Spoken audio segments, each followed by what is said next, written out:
Hello, everybody, and welcome back to Ghost Stories Told from the South. I am your co-host, Alexi Booth. And I am your host, Stephen LeBooth. How's everybody doing up in there? We really hope that you guys enjoyed last week's episode. It was a lot of fun. They're fun to look up, and it's fun doing this stuff for you guys. We're really glad we got all y'all's listeners. I want to give a shout out to some new guys we got in the States listening.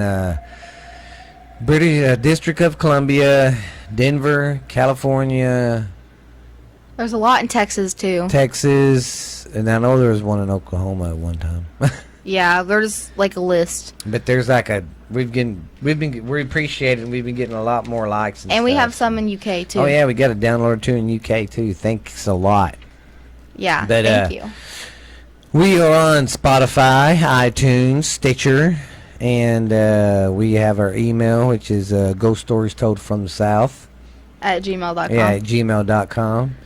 And you want to tell them about the Instagram and stuff? Yeah. So we have an Instagram and we have a Twitter, and it is both of them are South Texas Ghost. The Texas is abbreviated, so it's TX.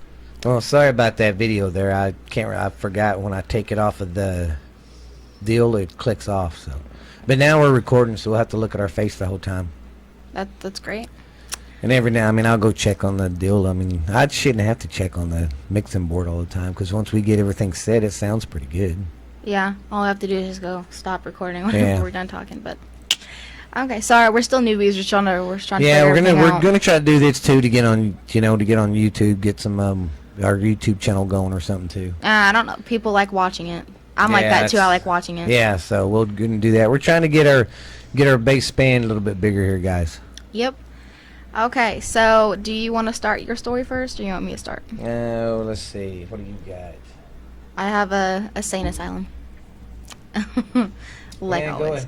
Go ahead and do your sane asylum there. Okay, so this is the Alleghy Lunatic Asylum in Weston, West Virginia. Weston. So, and I'm sorry if I mispronounce anything. As you guys all know, I suck at words. So, okay.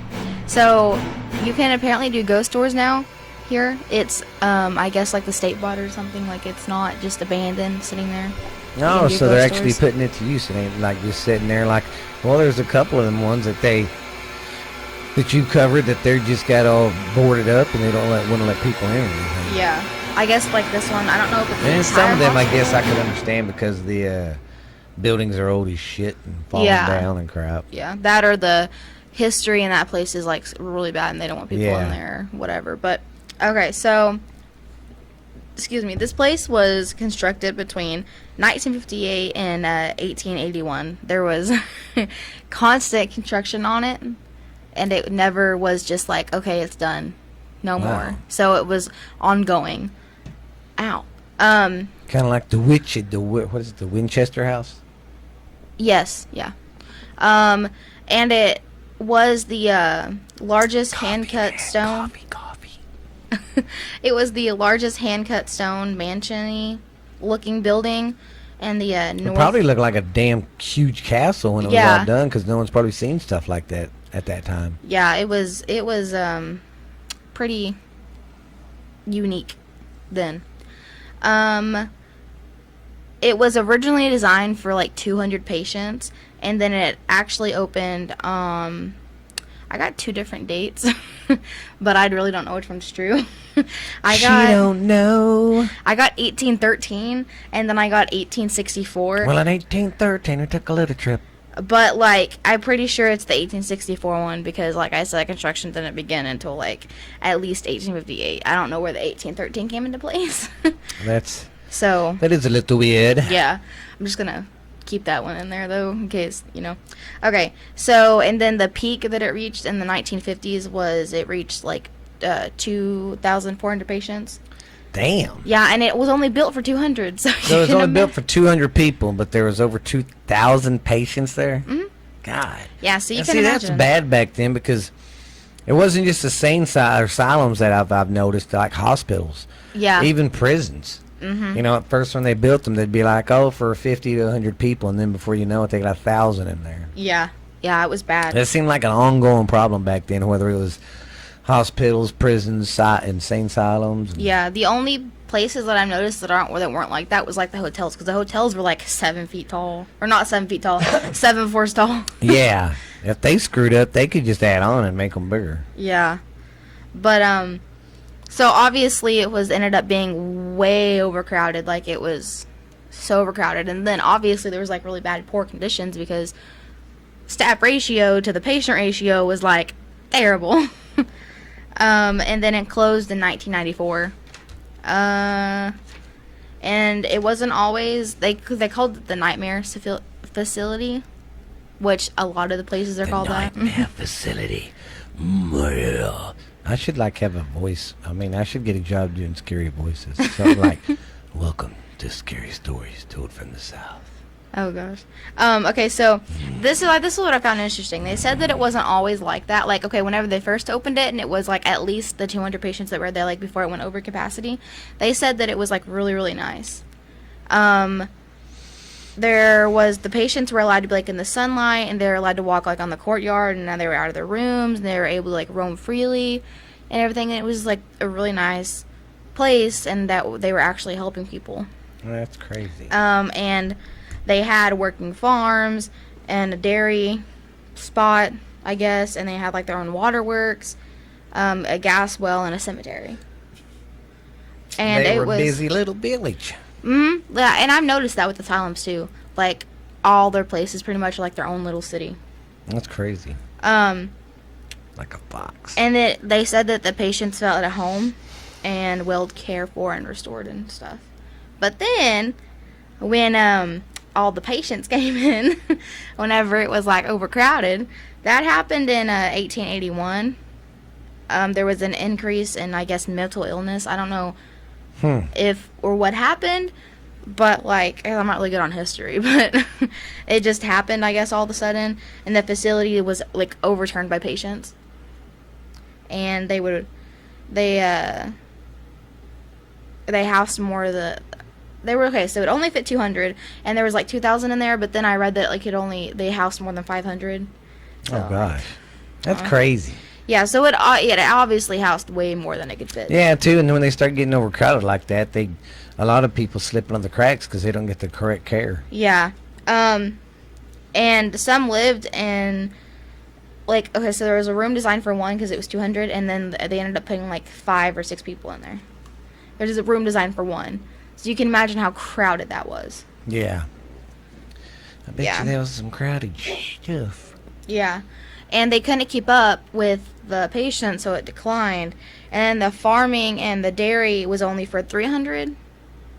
I guess because they had extra for like the staff and stuff, I guess. I don't know.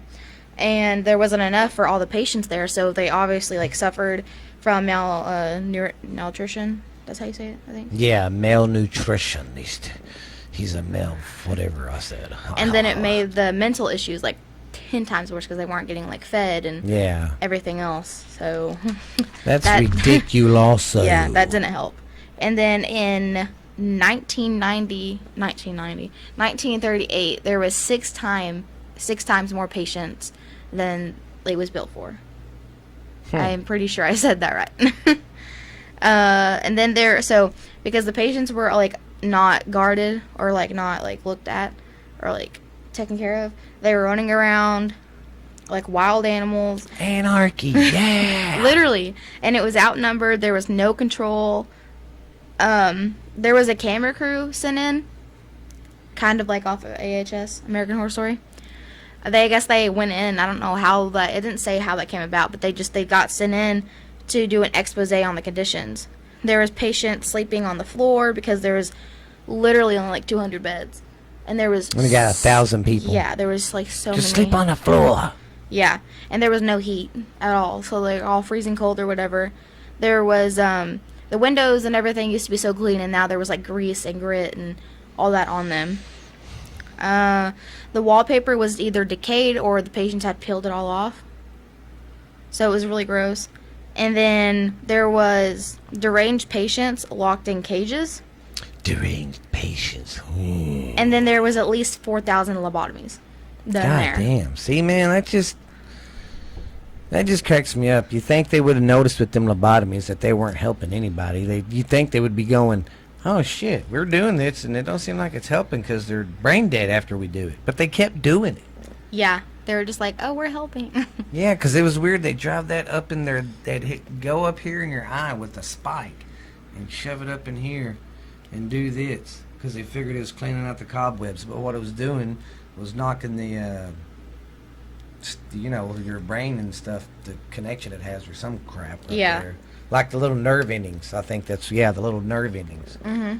It was knocking them loose. And, it was fucking killing And it killed people. a lot of them or made them brain dead or, like, messed up for the rest of their life. Well, Kennedy's family, when he was growing up, one of his sisters, they sent her away to one of them places and got that done. Because back then, if you had the money, you could get it done. And people were, like, wanting to do it and saying it was working, and they were basically guinea pigs. Yeah, it was bad. And then in 1994, it closed, They said that the rooms are still filled with, like, all the medical equipment, the furniture, and there's, like, a bunch of wheelchairs in the hallway. So, like, I don't know why, but, like, I figured that, like, whenever a place closed, you would move everything out. Not apparently. Yeah, I've noticed that with a lot of places, like, they don't move anything out. They just a leave lot of there. places. I've noticed that, too, like you're saying. It don't matter if it's a hospital, asylum, a prison, they just nope. leave everything. Yeah, it's weird. Like, especially with the hospitals, you think that they would, like... They could take it and use it for other hospitals. That or, like, because, like, the old needle or something, that's, like, a hazard. Yeah, because, like, you can't keep out every single trespasser. There's some people that don't abide by rules. So, that's crazy. That's pretty much all the history.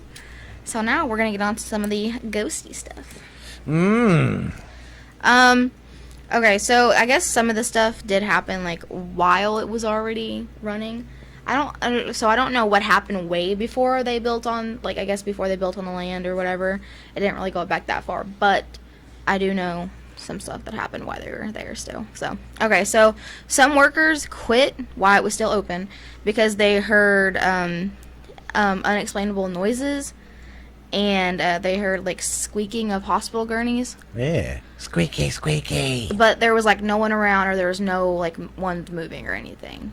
It was, like, just out of the blue. Or, like, they weren't on the floor or something like that. It was just, like, what? So, and I also found this out. There's at least 2,000 or more in the cemetery. God damn. And the cemetery is still there. Like, and all the bodies are still there. Well, yeah, they ain't gonna move the cemetery. Well, I know. I'm just saying. And then... they see, like, ghostly figures walking through halls at night and shadowy figures. See, that's crazy. Mm-hmm. That would scare me. Yeah. There's a doctor that used to work there, I guess, and it followed her home one night. What? Yeah, and there's also been things thrown at people and things thrown at walls, and there's been, like, whispering. Hello, how you doing, Clarice? Well, okay, and then this is also something that this happened why it was up and running and stuff, but it's, like, I guess connected to ghost stuff because, like, sorry about that, guys. I'll work on my manners. That was rude. Yeah, that was nasty. A patient got stabbed 17 times by another patient. Yeah, I don't know. It didn't say how or how that came about or something, but with how the facility was running, like, they were just by themselves and they were all, like, mental patients. They was all running around saying anarchy. Pretty much, yeah. And then, so, and then 2 patients committed suicide in the same room, different times, and they hung themselves by curtain rod. God damn. So, yeah. That's just, I don't know. And then on one of the ghost tours, they took a EVP or whatever it's called to, like, hear stuff. Oh, God. And they heard Get Out on it. Well, imagine there's a lot of torn up souls there. I mean, God, people weren't getting, people weren't getting tended to like this. Well, and then how ghosts get, like, stuck, like, in between worlds and stuff. Yes. Like, you can imagine all the energy there and stuff. Just like the energy itself would be, especially like a lot of the ghosts that don't know they're dead and they just keep hanging around. Yeah, or, like, the ones that were, like, really tortured and stuff are just, like, trying to find peace, but they can't. Yeah, and then what's crazy is you have some ghosts that they know they're dead and they just stay there. Yeah. The 3rd floor also is, like, really haunted. It's probably, I think it's, like, the most haunted area in the hospital. So another suicide happened on this one, or sort of like that. 2 patients got another patient and tried to hang him over like a balcony or something, like the stairs or something, like over it. Oh my and God. then when he didn't die, they beat him to death. Jesus Christ. Well, I'm going to beat your ass, boy. Yeah, I don't know. Like, that's weird. They're like, well, he ain't dead, so let's just beat him to death. Yeah. And it was by the mental patients. The mental patients beat up their own. Golly. So like I said, I don't. Well, too, there's probably understaffed. They didn't have enough people. Yeah, to that's make what I'm sure saying. Crap Like, that. There's probably a lot of stuff like that happening where inmates beat other inmates. Yeah, like about the fights and stuff. Like when the patient that stabbed the other one 17 times, like, and it could also be due to the lobotomies and stuff. Yeah, making people crazy. You know, like, you just don't know. Well, they did all sorts of stuff to him back then, too. A lot of experiments. Like, I know there was one that did, like, a radiation thing to him. Mm-hmm. That's messed up. Yeah. So, there's doors that close by themselves, like, open and close, like, slamming and stuff. I can't deal with that.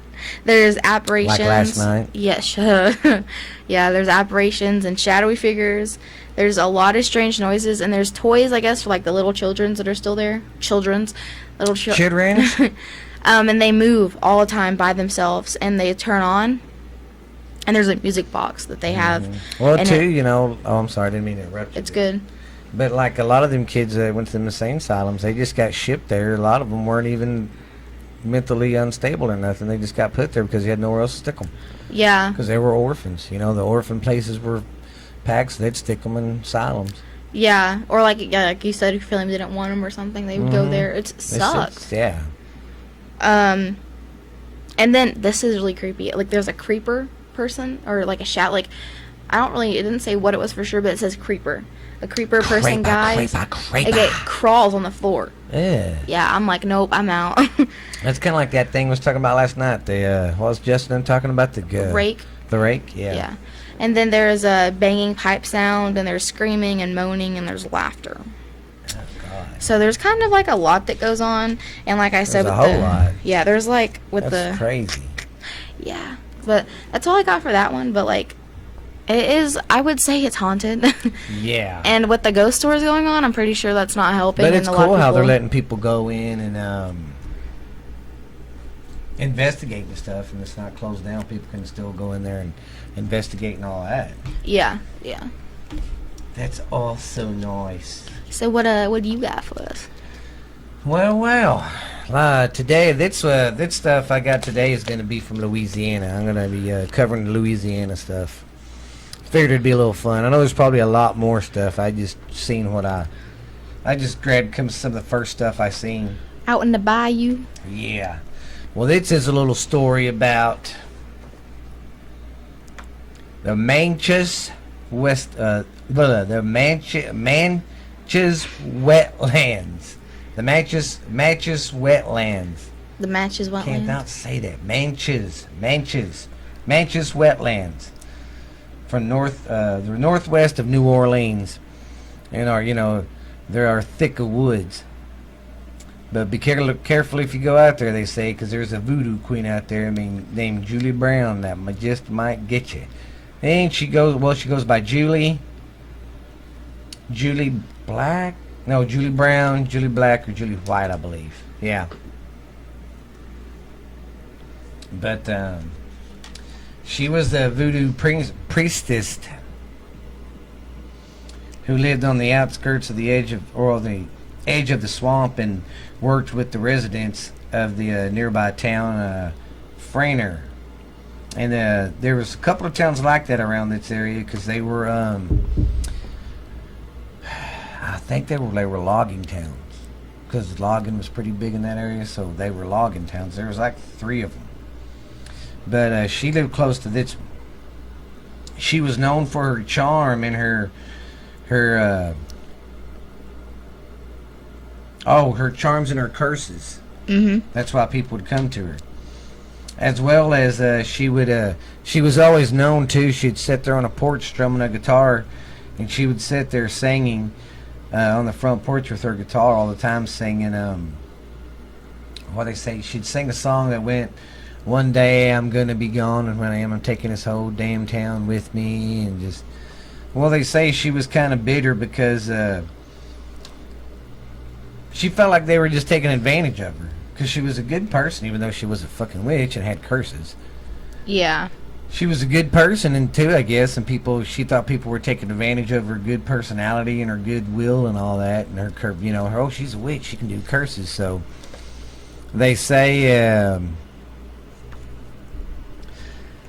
this is a reflection of her being mad. She kind of caused it, but it was a natural disaster. How the hell are you going to say she caused that? Yeah. Anyways, I told you about that town Freener she lived by. Mm-hmm. Well, it was a logging town, and there was a couple more of them in the area. Well, a massive hurricane came in September 29, the 29th of 1915. It was a massive hurricane that swept through the area and killed Julie.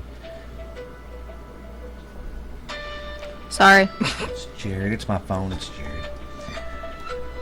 Anyways. Okay, she got killed in the massive hurricane, and like I said, it wiped out that town, and I think 2 more others in the area. But the legend says that she put a curse on the town because, like I said, she felt like she was being used. So they say that's her legend. That was her curse. That was her curse she was singing when she was on the porch. Mm-hmm. That was her curse to the whole area. Okay. Yeah. So yeah.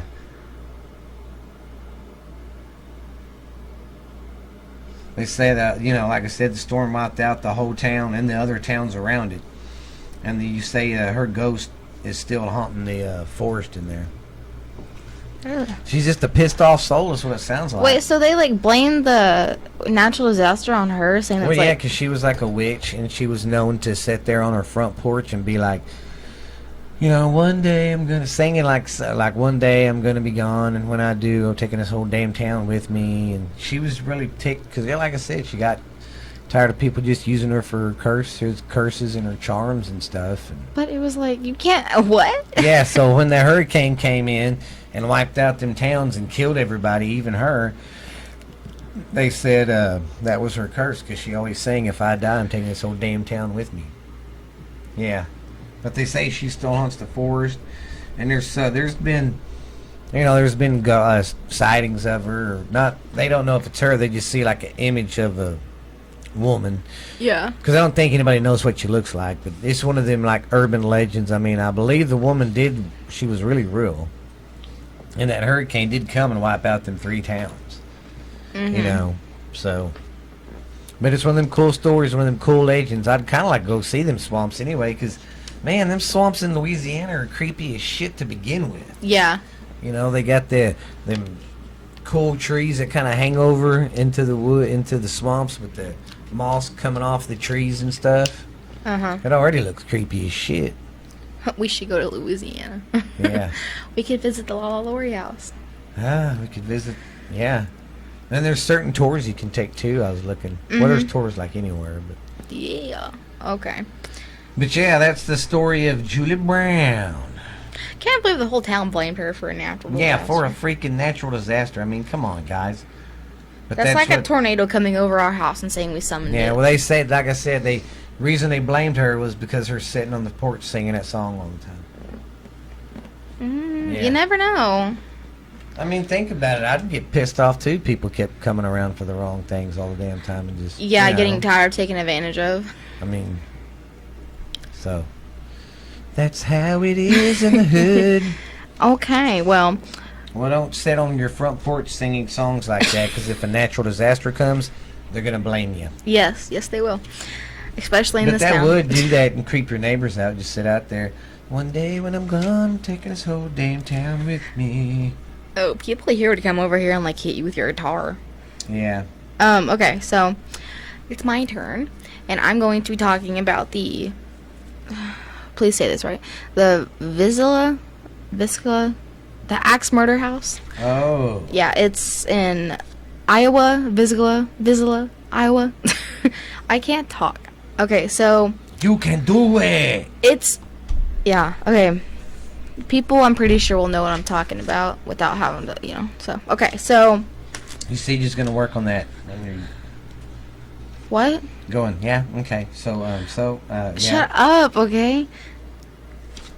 So it was the town in 1912 had at least it had right a little bit over like 2,000 people. Like, so it was like popular. Yeah.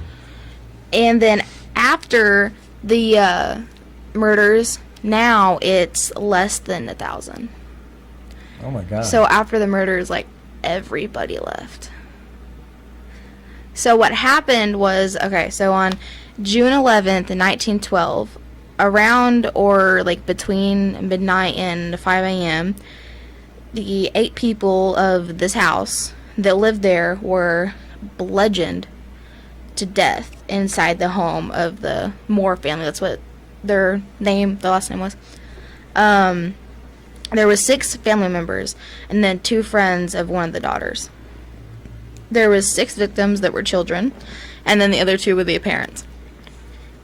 In the evening, no one heard or noticed anything, and then the next morning, the neighbor went to check on them because she said that they hadn't came out, like, to, you know, do their daily stuff, like water the plants or, like, walk their dog or something like that, like, just do their daily stuff. They probably had, you know, get milk and stuff like that, too, because this was back in the 1800s, wasn't it? Yeah. Yes. No, not 1800s, 1912. Oh, 1912, but still, they didn't have, electricity wasn't real big yet. I don't think it was even you had to be, like, rich, I think, to do that. And so she went to go check on them, and they didn't answer, and the door was locked, so she was like, oh, that's weird. So she called the husband's brother. Sure. And so he came, and he unlocked the door, and he found everyone murdered. Could you imagine walking in on something like that, going into your brother's house and seeing everybody just that would massacred? Tear me up. That would... And not just, like, shot in the head. I mean, an axe and just... Well, whenever I read about this, because, okay, I've heard about... Okay, let me backtrack a little bit. I'm gonna reference American Horror Story again. Remember Coven, the 3rd season? You know how there was the axe murder, the guy that was out? There's a story of the axe murders that were in Louisiana, but this is in Iowa, so I'm not positive. But he, it's so familiar to it. That's crazy. And it wasn't just that house, it was, like, numerous houses. They never caught the killer or anything. So I just was like, what? That is strange. Sorry. I've noticed after watching American Horror Story that, like, a lot of these are connected. Oh, I know. See, that's one thing I like about American Horror Story. They base it so much off true stuff. A lot of their stuff is true. Yeah. I've noticed, because even from the first season, if you start looking up some of that other stuff that happened, it really happened. Yeah. Like that one actress that got chopped up in pieces. Mm-hmm. That really happened, and some of the other stuff they talked about really happened. And I really do think there was a doctor who had the house at first. There really was a doctor, and he did, like, illegal shit in his basement. Yeah. So, but okay, so plastic surgery and stuff like that for Hollywood. So the police think that the killers were already in the attic, because they think it was more than one. I'm not really sure. Well, I mean, I've always heard that story too, and you'd have to be. How in the heck? I've always wondered. How do you kill 8 people? Yeah, how in the hell do you go and kill 8 people in their sleep without the others not waking up or hearing anything? I know I sleep hard, but come on. I know I'd probably sleep through that, because I mean I can sleep through, like, so they'd have to have somebody kill the adults first, or something, like, somebody, like a help or something. They'd have to, because I mean, well, like the mom and dad, they slept in the same room. How the heck did one get killed and not the other? I mean, how did one get killed and the other one not hear it? Because one of them had to go first. You know what I mean? I don't know. So they think that the killers were in the attic and were waiting, because there was no sign of a break-in or anything. And I guess they left the door unlocked or something. Well, I don't know. Back then, man. Well, back then you could do that. Yeah, now back then you can't. It was different. People left their doors open, their cars unlocked. They had cars. I mean, you didn't. I mean. Yeah, now that's just the way it was. Totally different world. Now you can't trust hardly anybody. So. But I trust you, listeners. Yeah. Okay, so that was, like, the big thing that happened, and it was devastating, and the whole town was mourning over it, I guess, because they were, like, really nice people, and the town was there for so, like I said, the town population went way down. And so it said that it had a few different owners and stuff, and I'm not really positive of what it is now, but I think it's a B&B, but I'm not 100% positive. Did you stay the night there? Yes. I mean, that's not somewhere where like one person got killed. That was like numerous. Yeah, like well, 8. I think it's a B&B, but I'm not positive. But I also know that you can stay overnight, so I think they might have turned it into like a paranormal investigation thing. I'm not 100% positive. I didn't see anything on it. I'm just kind of like... You're like, not for sure, Pee-wee. Yeah, I'm not positive, so don't take my word on that one. But I She's do positive, know... take her word for it, and then email her about all the shit she's saying that is so wrong. Tell her. So, okay, I know you can Just stay kidding. at the house overnight, and you can get a tour. That's crazy. And they said that... I mean, I guess if, let's say our fans were like, hey, y'all stay the night there. Do a podcast there. I mean, if the fans wanted me to, I would. I'd be scared as hell. Yeah, Could you imagine us doing a podcast like we're doing right now in like a haunted house and something flop up behind the screen while we're talking, or something come over to mic while we're talking, and doing this? Yeah, I know. So, okay, you can hear, like, obviously the strange noises and stuff. And then you can hear children crying, I guess, from, like, when they got murdered or whatever, or afterwards. Oh, man. And then you can hear whispering and things move all the time. They say furniture's rearranged and this and that. And so, okay. Whenever you go do a paranormal investigation, you use an EVP or whatever it's called, MVP or whatever.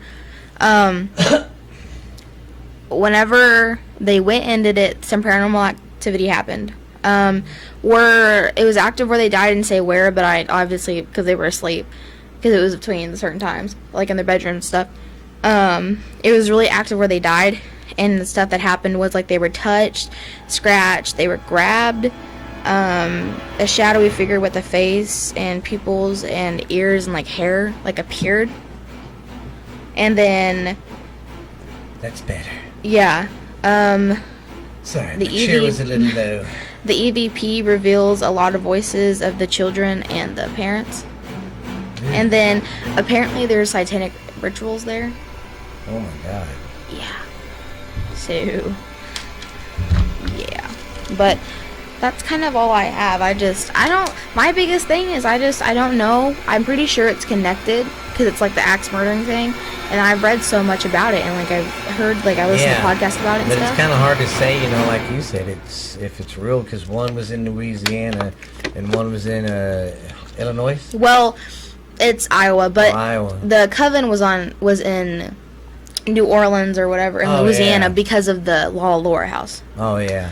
So, but like I said, they don't do it like always where it is. Yeah, that's true. They really don't. Like the Briarcliff Manor house, that's not exactly where it happened and where it is. So yeah. But I don't know. It makes you wonder.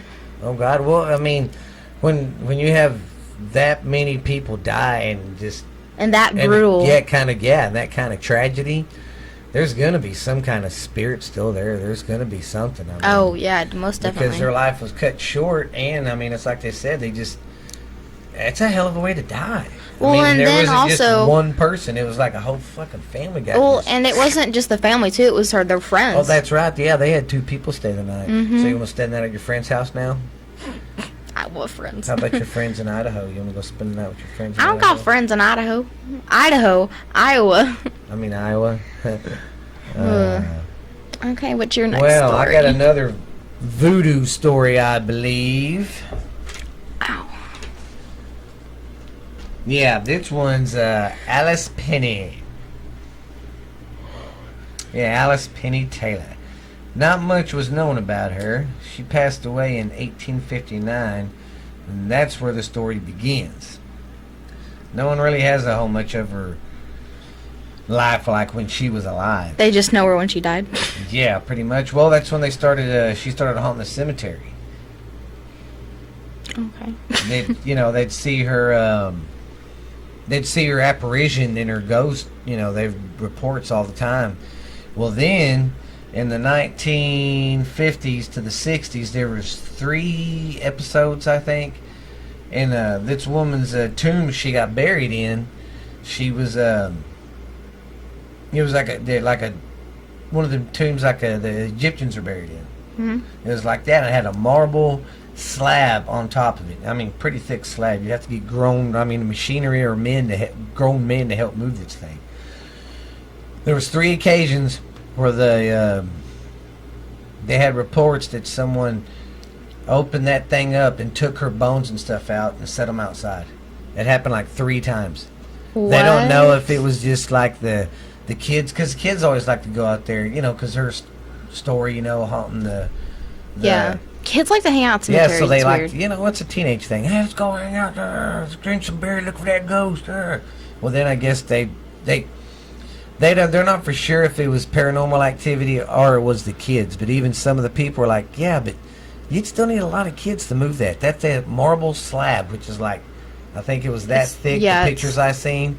And it's just, like a tomb, like Egyptians are buried in. That long and about that thick. And, it had to be, the width of your body. So there's no way in hell, I don't think them teenagers moved it. But that's where they were like, well, But what's funny is when the cemetery went and put some bars on it or something, and it hasn't been moved since. But she's still reported all around that cemetery. But it's just weird. No one knows a whole lot about her, at all until she passed away. Some say her ghost. Yeah, some say her ghost is looking for her family, or she was looking for a way out of the cemetery to go get revenge. Because she's got another little story behind her. They thought she was like a little witch and all that stuff. And that's why there wasn't a whole lot about her, because she really wasn't in the papers much or anything. She kind of was a homebody, I guess, kept to herself. But that's, that's another... that's how it was back then. People thought you were witches when you weren't, just because you stayed at home and didn't go and weren't social. Yeah. They thought you were... so judgy. Oh, she's the devil! She's the devil! Because she don't get out of her house. I forbid you to go see her. I don't hardly get out of my damn house for anything either. No. Well, I got 2 podcasts I do, and it's fun, though. It keeps me busy with my kiddos. Yeah. But, yeah, that's it with her. Like I said, there's not much prior to her dying, but it's like once she died, man, she started haunting that cemetery. And like they said, in that 10-year span from 1950 to 1960, there was her slab, that top of the slab was opened and moved 3 times. Oh, that's weird. Yeah. Well, and like you said, it's so heavy that I couldn't move that. You couldn't move that. Like, it would take 4 of us to move that. I mean, it'd take a lot of fucking people, and them slabs are big. Yeah. So that's where I'm like, and who knows? Nobody really knows her past either. She might have been into some witch stuff, or she, there is no telling. Or she came back for revenge. Revenge on what? I don't know. That is kind of weird, though. You don't know. Yeah. I don't like stories like that. You don't know, because I don't like the uncertain. That's what it is. Yeah, well, that's where, you can do the ghost story stuff, and I'll do the stories like this, where it's a lot of urban legend and folklore. Because I kind of like them, too, because stories like that have been around, think about it, since the Indians were here. They have a lot of folklore legends. They got one, there's one of a big hawk or something in Oklahoma. Suppose it comes down and attacks you. Ew. Yeah. I go to Oklahoma. No. I don't want to be tugging. Okay. Is that all on your other... Oh, yes. I am done with my little Papa Walkie. Now it's your turn. You're a mysterious ghost. Okay. See, this ain't bad. We've done 2 stories apiece, and we're right at 37 minutes. Yeah. Okay, so I'm going to be covering the Ohio State Reformatory. This is in Mansfield, Ohio. Obviously, because it's Ohio State Reformatory. So, this was formerly known as the Mansfield... Shut up. Formerly known. It was formerly known as the Mansfield Reformatory Historic Prison. And this thing has been a couple things, so just bear with me. It opened in 1886, and it is nearly 130 years old, so it has some history. Just a little. just a little bit. Okay, just a tiny bit. There was a there was a lot of rioting and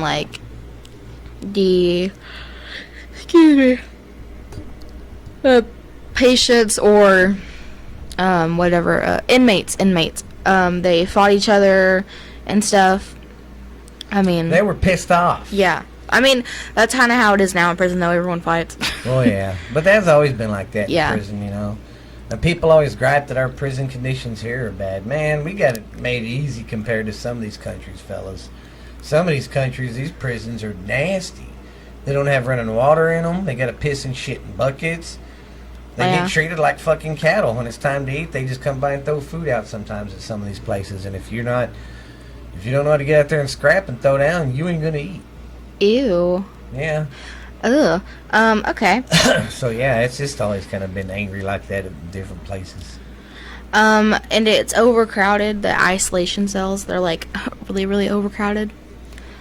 And then, so we haven't heard that before. I think every damn one you've done. Well, they started out and they just for 100 people, but they were said all done. They was doing 5,000.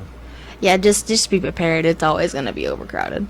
And then, so the cost for this place was about 1.3 million. Damn. And it took about 10 years to build. Jeez. That's a long time. Yeah. So in 1886, when it opened, they accepted 150 inmates, even though it was like not finished because it took 10 years to build. Oh, yeah. And let's open her up. We ain't done, but who gives a shit? Yeah. So they would. I don't. They had a hole, a punishment hole, or like a cell. They had either like a punishment hole, or like a celding. You're a celding. Like a spot that they would go put prisoners if they were bad or misbehaved. They would leave them there for 3 days. No shower or bath or whatever. Like the hole. Yeah, no water. Yeah. No bathroom. No electricity, no nothing. No food, no nothing. Window in the room, anything. Yeah, for 3 days. Imagine just going in your closet, they're ripping out the concrete, ripping out the carpet in your closet and putting just making the walls cold like concrete and staying in a dark closet like that for 3 days. 3-4 days. It would be amazing. Yeah, it'd be fun. So one time there was 3 prisoners that all went in the hole or whatever you want to call it, and only 2 came out. So 1 died in those 3 days. Wonder what happened there. Yeah, it wasn't clear. It didn't say if they killed him or they got hungry and ate him or what. There ain't no telling in the prison. Yeah. Well, too, it's dark. You don't know what the hell's going on. Well, okay. And there was also 4 movies made, 4 major movies, but I only got one written down because I didn't feel like writing the list. That were made at that prison? Yeah. One of them's Shawshank. Okay, see, I remember this prison now because I was watching something on the History Channel.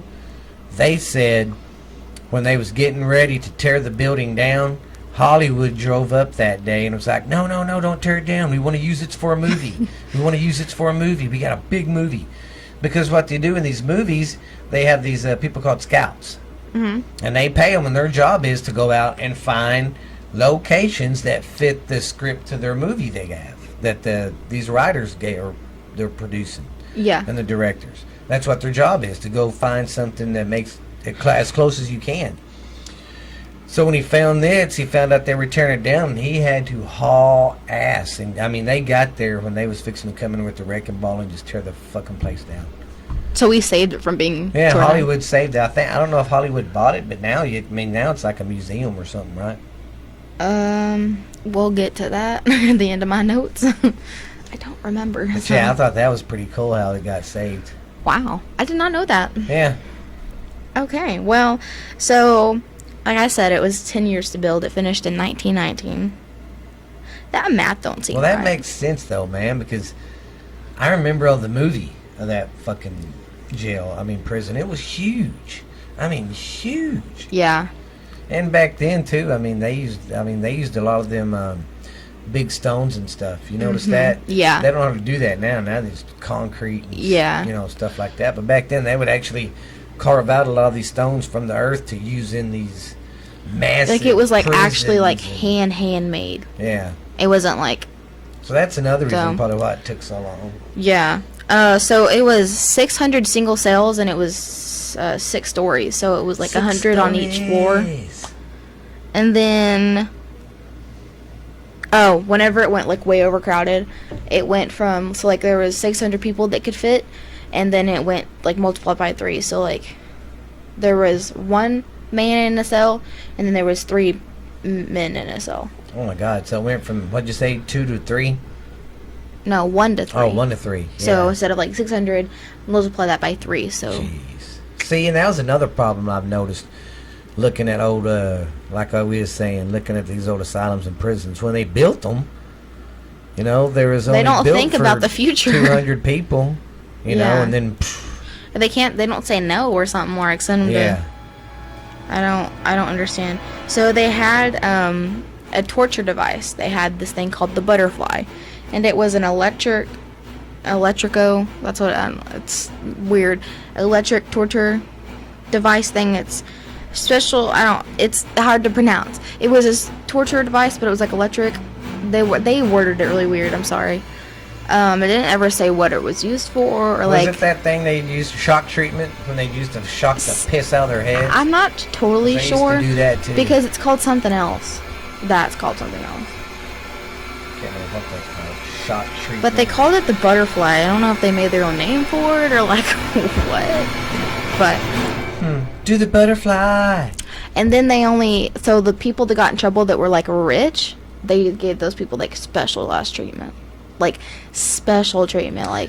So, like, let's say if I had money and I seen you there, or you went there, I would get pampered. and we had money. Hey, take care of her. Don't beat her. Yeah, I would get pampered. That's crazy. Yep.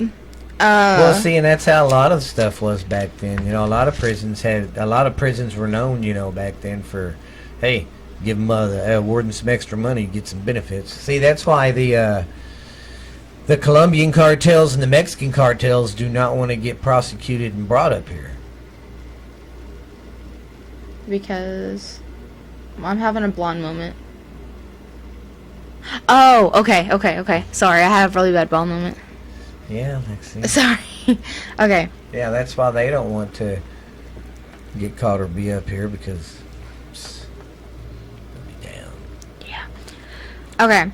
So I'm going to go over like a list of like kind of like what they have and kind of like a little bit of like what happened there. So. Well, you go, girl. Sorry. Okay, so there's a sanctuary. And that was where you would be executed. And back then they didn't have the electric chair, so it was like the hanging kind of death. Like you would literally be hung on a noose. Oh God. And they say that's like the place for the hauntings. Like the main place. Well, yeah, because I think back then it was a firing squad or, like you said, hanging, because they didn't have electricity yet, so they couldn't do the electric chair. They couldn't do, what else is the one they do now? Lethal injection? Yeah, lethal injection. They didn't have that yet, so it was either firing squad or hanging. Yeah, and then they have the Inferno? No, the hospital thing. The infirmary. Frick. Or they stick all the dead bodies? No, I can't say it. I can't talk. The infirmary. Infirmary? Infirmary. I know what it is, but now I can't say it right, because every time I try... Anyways, I know what you're talking about. But I need them to know what I'm talking about. Infirmary. Okay. Whenever you get sick in like a asylum or something and you go to this spot. I can't say it. I'm having issues. Sorry. So, there was a lot that died there because I guess back then they didn't have like a lot of cures that we have now for sickness, and also they were in prison. So like, whenever you got sick, they just left you to die there. They were just like, "Oh, you're sick. Bye." Sorry, bitch. I ain't helping you. You're sick. I ain't got. Yeah, they didn't help them like with anything. They were just like, "Bye." Messed up. Yep. It's messed up as a soup sandwich. And they had a basement, and there apparently was a guard there that was beaten to death, and there was another like prison person, an inmate that was beaten to death too. God. So that was a story. Well, everybody just liked to beat the crap out of everybody. Yeah, there was a lot of fighting. There was also a library there. There was a young woman, like a librarian, murdered by an inmate. Jeez. See, man, I don't know if I could work in a prison. Oh, no, I can't. I cannot do that. Oh, no. That'd be too much. there's the cemetery, and they say, like, if you have, like, flowers out there or, like, something like that, they move all the time. They don't stay in one place. They don't like your flowers. That's crazy. And then the chambers, like, of the cells, they called them chambers, I guess, back then. The cells, I guess this one person got sick or something, and he said that he went to go lay down, and he felt a woman pull a blanket over him and tuck him in. But there was no women allowed there, and, I mean, he was by himself. Like, he looked up, and there was no one there. Wow. So, it was That weird. would be creepy as shit. Yeah, I would be like, what the frick? And then the security guard. Security card? What's a security card? The security guard that died in the basement, he has been seen, like, all over the place. So, there's ghost tours. I don't know if I said that. Ghost tours? Yeah, ghost tours. Sounds like you're saying ghost stores. It's my accent, okay? Ghost tours. Howdy, y'all. That's my accent right there, 'cause I'm from Texas. We talk, every one of us talk like that. I wonder how we sound to other people. I don't know. I probably do got a redneck twitch.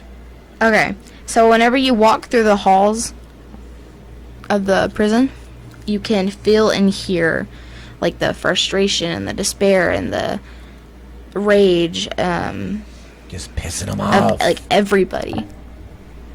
Well, I mean, there's just a lot of rage, a lot of, I mean, prisons weren't no fucking, I mean, they're not today, but back then they really weren't no Yeah. cakewalks. And then they say the spirits of the inmates haunt the halls and, like, cells and visitors. But that's pretty much it that I have for y'all. Do you have another story? Yeah, I do. If Okay. you would get, I got to get enough for one more, right? Because we did fill in for 3, right? Yeah. That was my third one. That was your third one? Yeah. Oh, I see what you did. Yeah, I got one more. Okay, well, mine. Okay. Yeah, next podcast we'll have to do with the lights on because I can't. You can't see? Yeah, because I'm getting old and I need better lighting and I need new glasses and I'm going to have to get fucking bifocals, so. That's what happens when you get old. Well, shut up. That's what happens when you get young. You just shut up. You're so mean to me. Okay, continue. Okay, I'm going to be talking about the Mary Jane Bridge. There's a tiny bridge outside of... How you say that?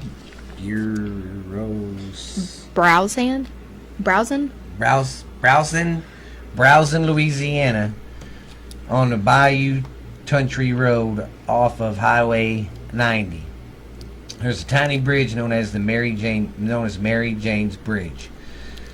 The story goes on her prom night the story is that on her prom night, her date night raped her.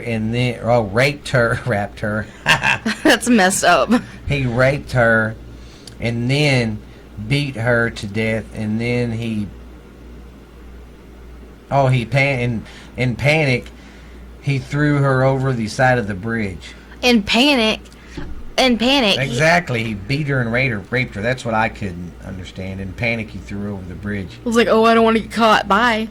Like, what? Yeah, that's what I couldn't understand. Okay, you was in panic. You just got there raping and beating the shit out of this girl, but and that was her prom date? Wow, yeah, that's a good... I guess that's how he a... freaking makes love and, like, falls in love with women. He's like, but I was in love. I don't remember. I panicked. Oh, man. Yeah, I thought that was weird. They say they never found her body. Oh, I would hate that. And the date claims he didn't rape her or beat her or nothing. He claims that she just fell off the bridge. And the legend goes, her ghost, a woman in white, and I made sure I put that in parentheses. Woman in white. Yes, almost every freaking story. And okay, this one, a woman in white, she haunts the area and the bridge. Legend says if you drive on the bridge and turn off your headlights, that she will appear looking at you through the window. I wonder what she does to men. I don't know. Well, they don't. I mean, there's no reports for doing anything to men, but they say you drive up on the bridge, and turn your headlights off, she'll appear looking at you through the window. That would be weird. I'd be like, ugh. I would not. I would be like, bye. Yeah, but that's what threw me off. That's another one of them urban legend things. Well, and then the part where you're like, he panicked, so he pushed her off the Deborah bridge. said he beat her to death and he panicked and threw her over the bridge. And I'm thinking, it's kind of too late to already panic, buddy. You already fucking beat her and raped her. That makes me wonder, did he see a car coming or something, and he was like, oh crap. Too. Yeah. That's so messed up. And then they never found her body. Like, that girl didn't even get justice. Yeah, nothing. See, and that's why a lot of, I think, that's another reason they say ghosts are out here, because a lot of them never got justice. Justice or peace, or they're... And have you ever seen this on some of your ghost stories, and y'all might have out there, like you hear some of these ghost stories, and the ghost is trying to say something to bring their murder back up and get people to look at it again? And they usually find the person that murdered them and their spirit can rest. You ever seen stories like that? Yeah, okay, so our ghost shows are not Ghost Adventures, My Haunted House, or the ones with the medium in it. Yeah. She finally gets them to go into peace. Or pass. See, and that's what I think a lot of the problem is. Well, yeah. I mean, like I said, it's just like that Axe house. Then people died in a tragic death. Yeah, that was tragic. Okay, I actually want to do one more. Can I do one more? Well, we've done 3 apiece. Can I do one more? How long is it going to be? It's a really short one. Okay, we'll do one more shorty for you fellas. Sorry. Hey, we're doing good. We're getting close to an hour. Yeah. I'm going to put a blanket up for next time we do this, because that looks so... I just want to do a trial run and see how it looks, but that looks so trashy. Yeah, sorry. I'm going to keep the light on. For the people who aren't seeing the video, we aren't fancy yet. We don't have a separate podcast room. We took over my brother's room. Yeah. And so you can see everything, and so we're thinking about just getting redneck in it and putting a blanket behind us whenever we do the videos. Podcasts. Ooh, since we're doing a ghost one, this would be a great idea. I could go and get Ashley over here to help us, and we could do the same thing for hers. But we can get a sheet for the background and paint ghost stuff on it. Or we could paint ghost stories told from the South. Oh, that would be cool. And have some ghost on it. Just get some old sheets and just hang them to put behind us. Yeah, Pinterest, that stuff. My muscles. Okay, let me, they also, remember, the people listening can't also see it right now, because we're not there yet. So, okay. Oh, but they will. They will. All that stuff I'm going to put on eventually. Okay, so let me do this one real quick, because I was looking at it, and I was like, hey, this kind of goes with the axe murder, so let me just sell it. Okay, so this is the Lizzie Borden house. This is in Fall River, Massachusetts. See, and that one was crazy, too. Wait, you've heard about this one? Lizzie Borden? Yeah, that's famous. Everybody knows about her. I didn't. Really? Yeah. I've known about her since I was a kid. Lizzie Borden, they say she got away with killing her mom and dad. Yeah. Yeah. Well, for the people out there who don't know what I'm talking about. Okay. That's a good famous story. So, on August... What is it with you and axes today? I've noticed you really... focused on axes. Shut up. You want to go chop some wood later with Dad, and you're going to try to chop my hand off or something? Or no. Be like, hey, Dad, remember Lizzie? No. Okay. Run. So, on the 4th of August, 1892, Andrew and Abby Borden were found brutally murdered in their home with an axe. Again, an axe. Abby had 18 strikes, and she died cleaning a guest room. And Andrew had 11 strikes, and he died sleeping on a couch. That's what was crazy. Yeah. Have you seen the pictures of it? No, I couldn't look at the pictures. I should, though. I kind of want to. They really showed the dad, and he's sitting there like he's just like this. Just laying down? His head's fucking split wide open. Yeah. Dang. Keep talking. So... the murder, the cops said the murder looked like an inside job because there was no signs of a break-in or anything. And Lizzie said Lizzie was the only one home during the murder, but she said she didn't hear anything. And Lizzie's friend later saw her burning a dress or something that had blood on it. And so that was weird. But she said it had old paint. So she was the friend was okay, whatever. And then the axe was never found, never came up. And the dress was never found and never came up until her friend said something. So that was weird. But they said that they were trying to charge Lizzie or something, and then she was like, Yeah, look. "Oh my God." Yeah, that's... Sorry, I'm looking at the pictures. That's the dad. He was legitly sleeping on the fucking couch. Jesus Christ. I don't know if y'all can see that, but yeah,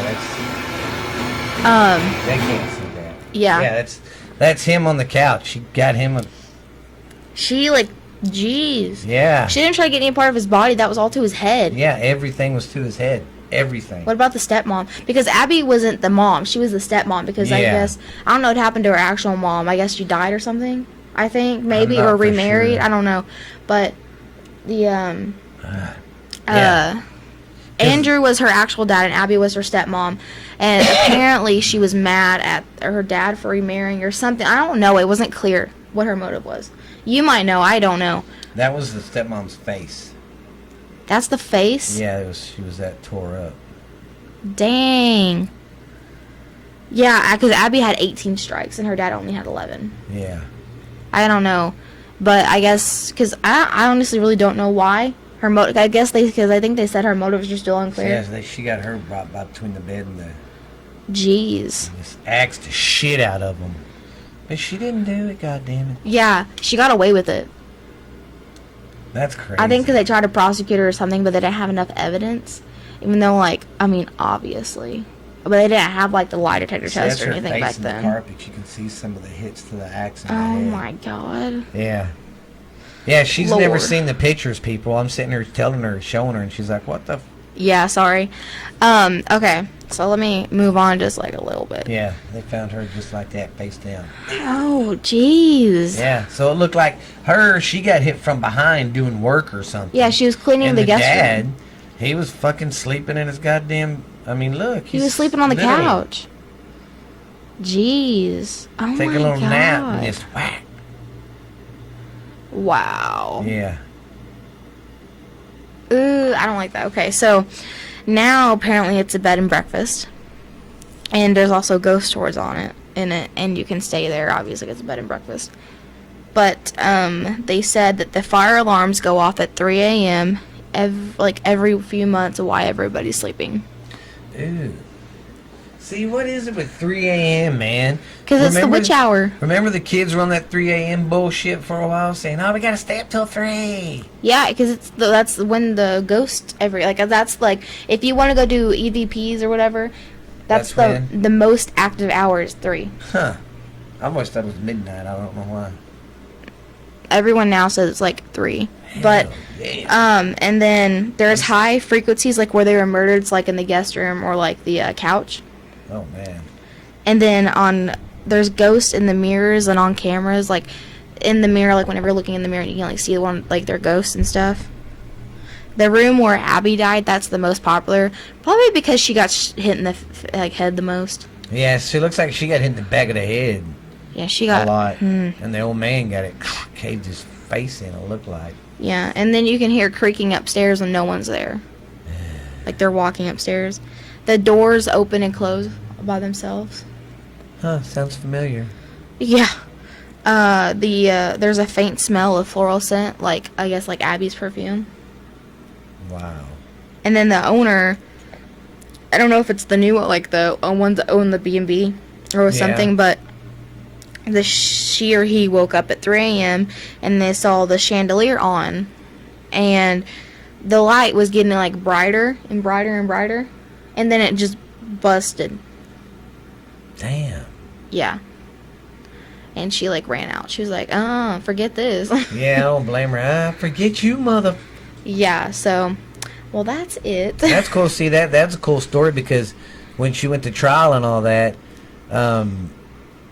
people thought she was doing it for the inheritance, of course, because her dad was apparently rich. Yeah, that was another motive, too. Yeah, but she never got accused of it or anything. They never found the murder, but everybody suspected she did it. Because, come on, she was in the house when the murders happened. How do you not hear that? Yeah, like, I get her dad not here because he was asleep in I think, pretty sure the stepmom got hit first. And she was way upstairs. She was way upstairs. Yeah, she would have to. Unless that old man was a hard sleeper. Jesus Christ. Yeah. Well, and getting hit in the head like that, you really can't scream after that. That's a lot of brain damage. Well, and too, she She might have had help doing it. Think about it. She could have gave somebody some money, and I didn't think about that. because no one said anything about seeing anybody come and go out of the house. Oh, that's true. Well, no, I did did- read something about like the nanny, or not the nanny, the housekeeper Yeah. being there, but she said that she wasn't in the house, or like she was upstairs or something with Lizzie, or I don't know. Oh. But they could have been working together. They could have, because I mean, her dad had a lot back then. I mean, he had a lot of money back then, man. Well, I think that's all we have for you guys. I hope y'all had a good time with that in our first live little bit there. We're going to get better at everything. But Yeah. we're just trying to get more auctions, get us out there more and stuff, you know, because I know there's probably some platforms y'all don't have or can't hear us. So Yeah. we figure we get on YouTube, y'all could see our ugly mugs. So, Thanks. hey. Shut up at the pimple. I hate you. I have a pimple on my freaking face, and he keeps on And then pointing she it cut her out. finger. Yeah. Okay. But, yeah, guys, y'all hit us up on our email at ghoststoriestoldfromthesouth@gmail.com. Hit us up on Spotify, iTunes, Stitcher, and Check out our Instagram and Twitter at South Texas Ghost. They're both that. I know. But yeah, y'all guys hit us up, keep listening to us, and keep liking our stuff, hitting the subscribe buttons, to keep downloading.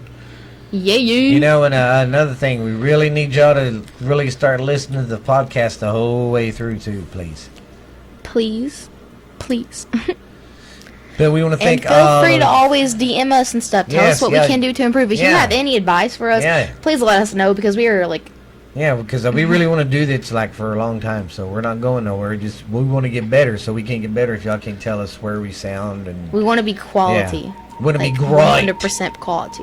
So, but yeah, y'all hit us up in all them places and prods, and we'll see y'all later. This has been Stephen Booth, and Lexi Booth. for Ghost Stories Told from the South, and we will catch y'all later, ladies and gentlemen.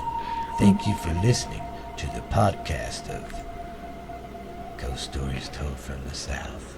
Bye.